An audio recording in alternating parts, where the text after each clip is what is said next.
What are some of the now you traveled, you've seen some great sporting events. What Yes. would you say is like, I don't know, top one, two, three things that you've seen in person? Just to get some scope for the people that are watching, like So I love watching tennis. mhm. I worked in Nike tennis, um, as well as almost in every other sport at Nike, but there is just something magical about watching tennis. So I have been to every slam. So Australia, French Open, Wimbledon, and US Open. Okay. Um, and I think one of the most magical moments I've ever had at a sporting event was watching Serena Williams. I was lucky enough to be in the front row because, Nike.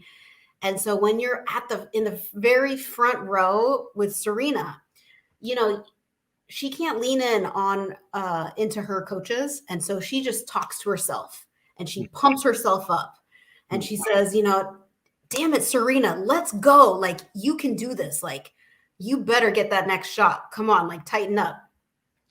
And so you can hear her having these pep talks with herself, and it there's nothing like it. There's nothing like it. And so Imagine. I will bring anybody to their first tennis match because I know it's just like it's not the most traditional sporting event to go to. Mhm. And so US Open, I was just in New York and I took Mojo Sports, Mojo Autographs to his first Mojo. tennis match Yeah. ever. Yeah. Mhm. And I think it was transformative for him, but we can ask him later. Yeah. Very good. That's very Yeah. good. It's good that you do that. Yeah. Good. Yeah. So I've heard some people say, switching gears, so going back to tennis, Oh, okay. that Serena Williams didn't play the game, didn't play tennis the right way. Too much grunting. And, Really? oh yeah. And then too many beads early in her career. Bees? Beads, like her hair was in beads.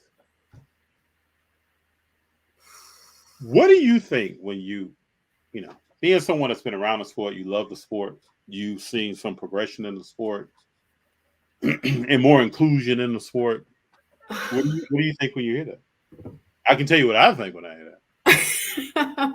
I mean, it's yeah, it makes me a little upset. But everybody is entitled to their own opinion. This is how we have some great discussions, Yes. how we educate each other. Most recently, like, I'm in this tennis card enthusiast group with a whole bunch of fellas, and she collects cards.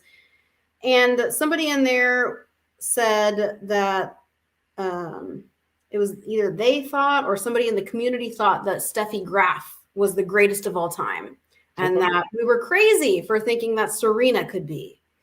Okay. And so it's like, you know what? Everybody has their own opinions. It's like goat talk for any sport, right?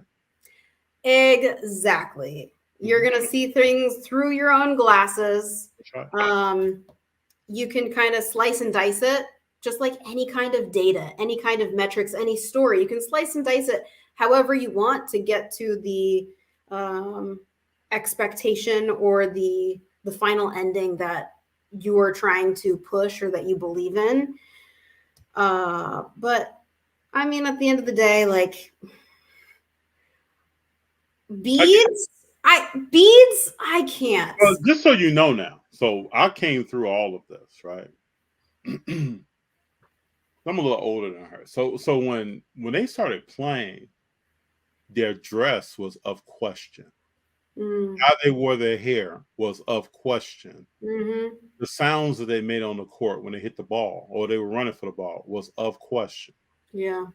For years, this was, and then when Serena started going to the form fitting outfits, Yep. um, that was, and then wearing the color black. People don't realize that all of this was very different, and they came out with pride and handled their business. I remember when Venus was beating Serena on a regular basis. Mm-hmm. And then I remember when that started changing. You would see Serena come out, they would face each other.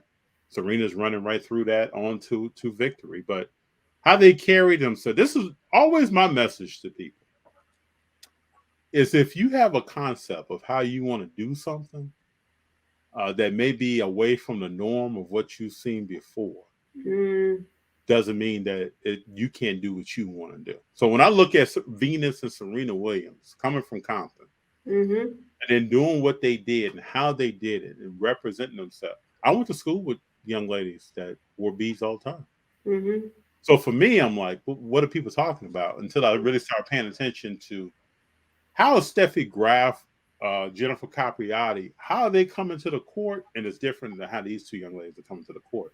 Yeah, yeah. So now you have Coco Gauff and other people coming along that can look and see. And even the gentleman that was just in the U.S. Open can look and see like something different. Yes. And it's good to be Nike's ad that they just ran for Serena was perfect. It was spot on because they said, Serena, by changing nothing, you changed everything. And it really hit me because she was true to herself. True.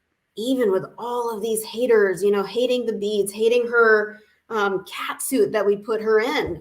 She was like, no, like, this is me. I am a girl from Compton and I'm the greatest. And what? Beautiful, isn't it? Yeah. Yeah. And we can see this across sport, across fashion. We're seeing this right now with Bad Bunny and music.